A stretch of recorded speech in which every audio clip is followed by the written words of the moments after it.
Today we're going to be reviewing the Toyota Highlander. Now, while most car reviewers would praise the Highlander for its perceived reliability, but ding it because of its soggy driving characteristics, we're going to be taking a look under the hood and underneath this Highlander to see what's inside and how it works. Now we're going to start under the hood where we have Toyota's tried and true 2GR 3.5 liter V6 engine. Now this is situated transversely for front wheel drive, and it's connected to an 8-speed automatic transmission that feeds an all-wheel drive system. Now taking a look at the air intake setup here, we've got cool air that's going to draw in down through this tube here that feeds this air box, which has the air filter and the mass airflow sensor. Air is then going to travel through this tube here into the drive-by-wire throttle body, then into a plastic intake plenum, which then feeds into a aluminum air intake manifold, which will then bring air into the heads. And changing the air filter on the Highlander is pretty straightforward. You just got to undo a couple of tabs here, and then you lift up the air box and then pull out that air filter.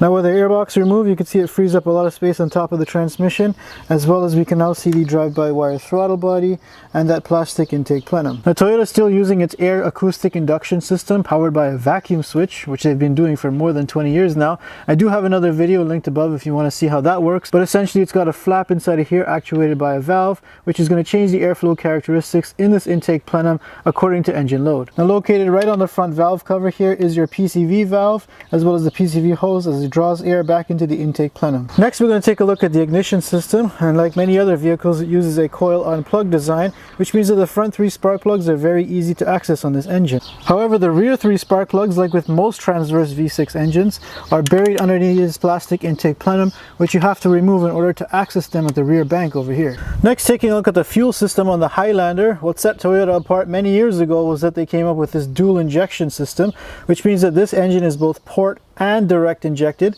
which is going to yield not only more power and efficiency, but you're not going to have carbon buildup, which is the deficiency of many other direct injected only vehicles. Now the low pressure pump in the tank is going to bring gasoline up to the front of the engine here. We do have a high pressure fuel pump, which is located just behind this vacuum pump on the rear valve cover.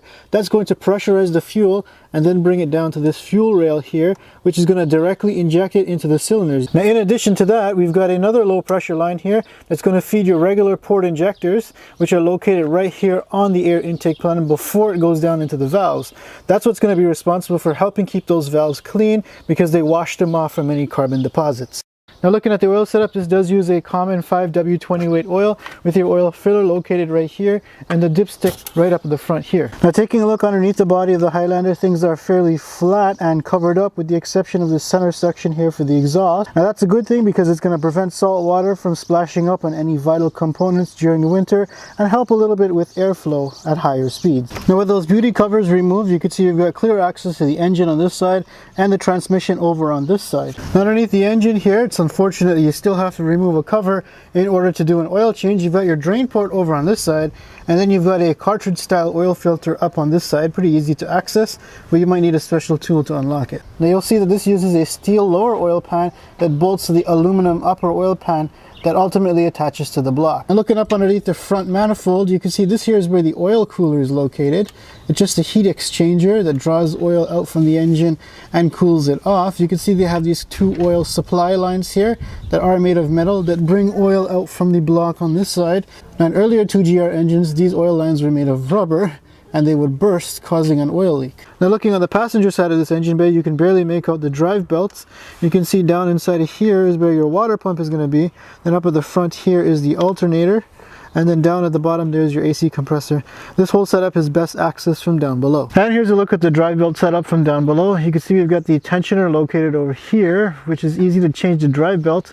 But to get to the water pump, once again, you don't have much clearance from down below here. Now from down below, you've got this little window here to access the timing tensioner. Now the alternator is located right up at the front here, and things are pretty tight to work at the front. So in order to change that, you're going to have to remove the entire front assembly, which means that you got to remove the bumper support, and the radiator in order to get enough clearance to get this guy out. And the same goes for the AC compressor down below. Now more importantly, just behind the drive belt setup is your timing chain setup. That's right, this has a timing chain, which means you don't typically need to service this over the life of this engine. Now those timing chains are going to drive both the intake and the exhaust camshafts on the front head here, as well as on the back head back here. Now these here are the oil control valves that power the variable valve timing gear for both the intake and exhaust side. Now in addition, we do have your variable valve timing sensors that are on the top of the bank here, as well as a set at the back, so the computer Toyota knows exactly where those camshafts are. These engine covers aren't even plastic anymore. It's all just made of sound deadening foam. And now we'll have a listen to the engine.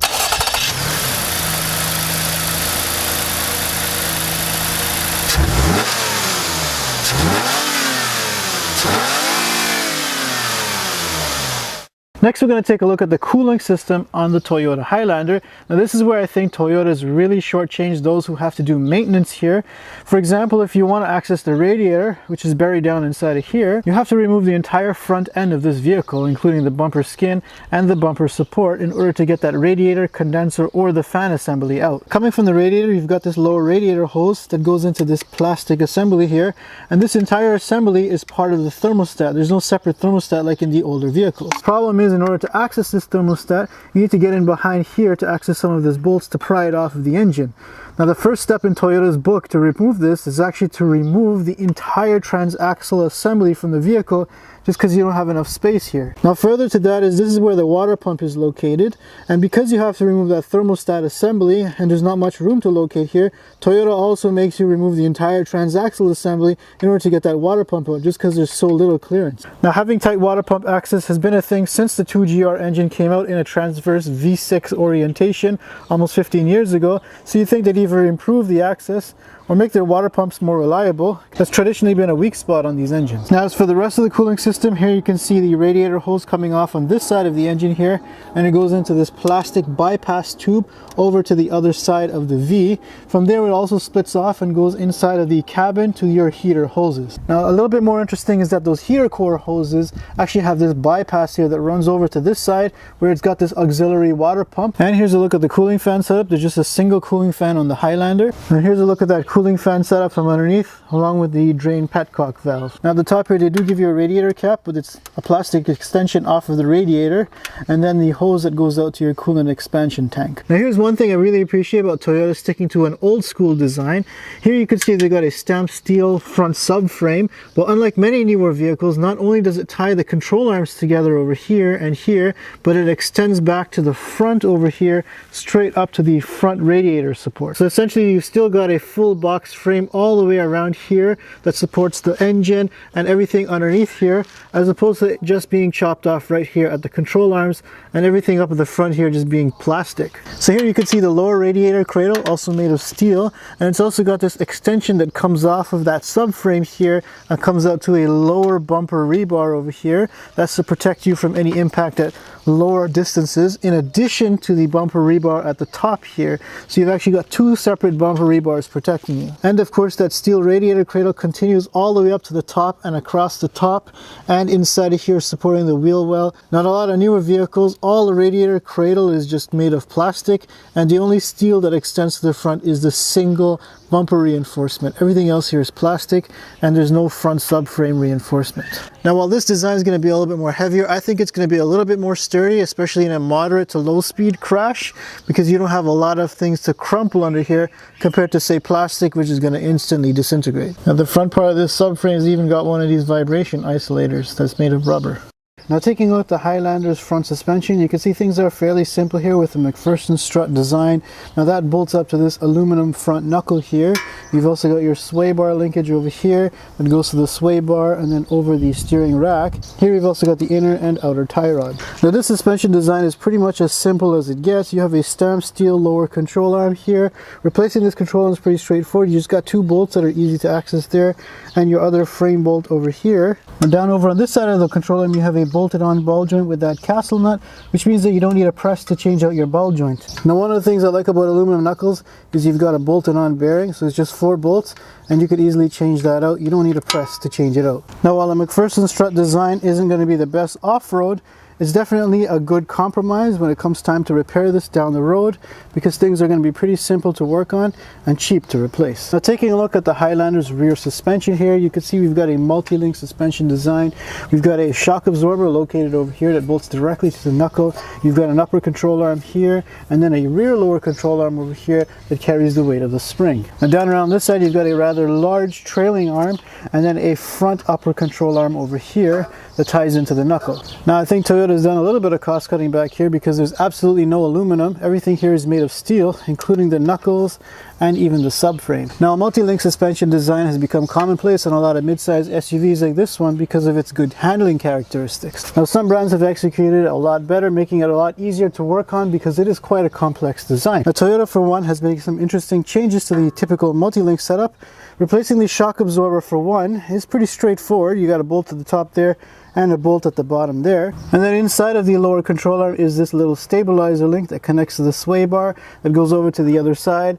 Likewise, the coil spring is also pretty easy to replace once you remove the bolt at the bottom here. However, I think Toyota could have done a little bit better in the placement of some of the fasteners to make it easier to work on.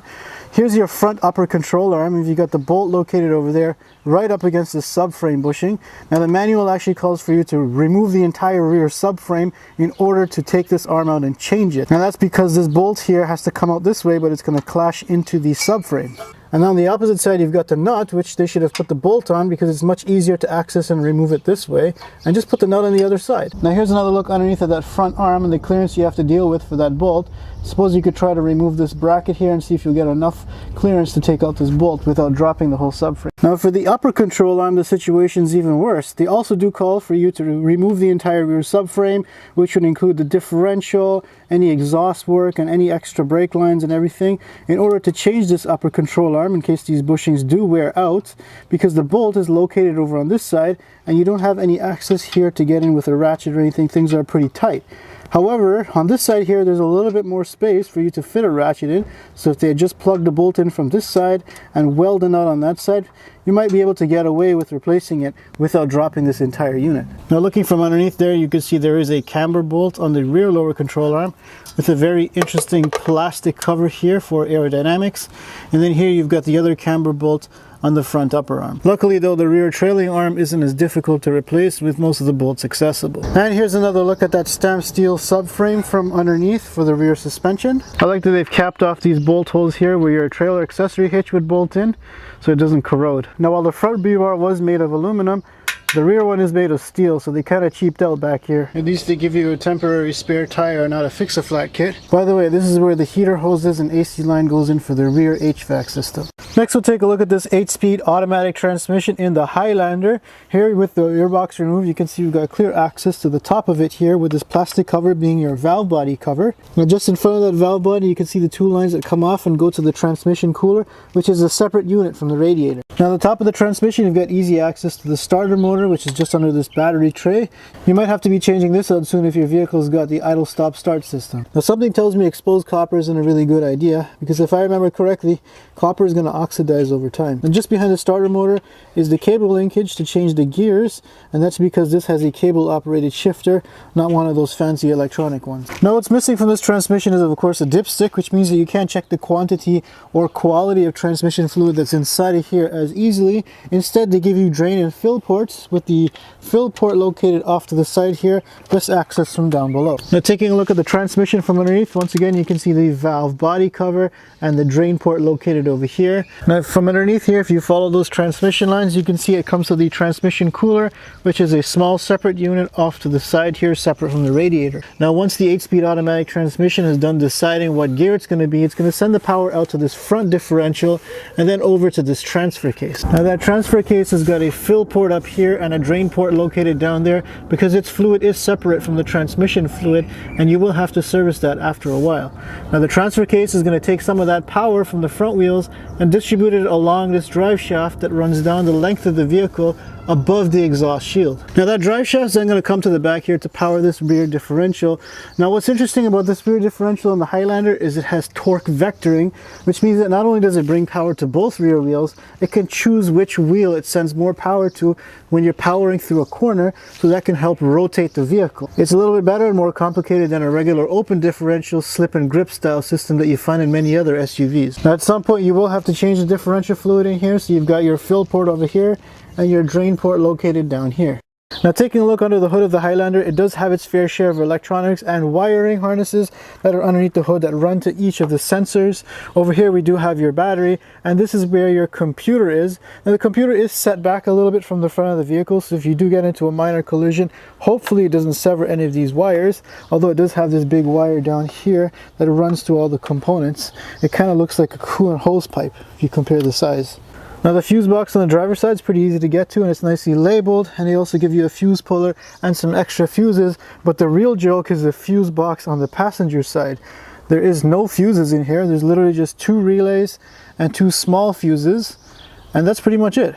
Makes you kind of feel that you should have ordered more options to fill this fuse box up. Next we'll take a look at the exhaust. Now because this is naturally aspirated, we've got our front bank here that has an integrated manifold that goes directly into this catalytic converter, and then there's the same thing located on the back. Now that exhaust is then going to travel down underneath the engine through this flex pipe and then join up with this Y pipe with the exhaust that's coming off of the rear catalytic converter, which is kind of an L-shaped design coming off of the rear bank here. After the Y pipe, it's then going to go through another catalytic converter and then out the tailpipe to the muffler. Now that exhaust is then going to travel to the middle part of the vehicle here where you've got your main muffler, and then it's going to travel out to this part here through a small little muffler and then out the tailpipe. And now we'll have a listen to the exhaust.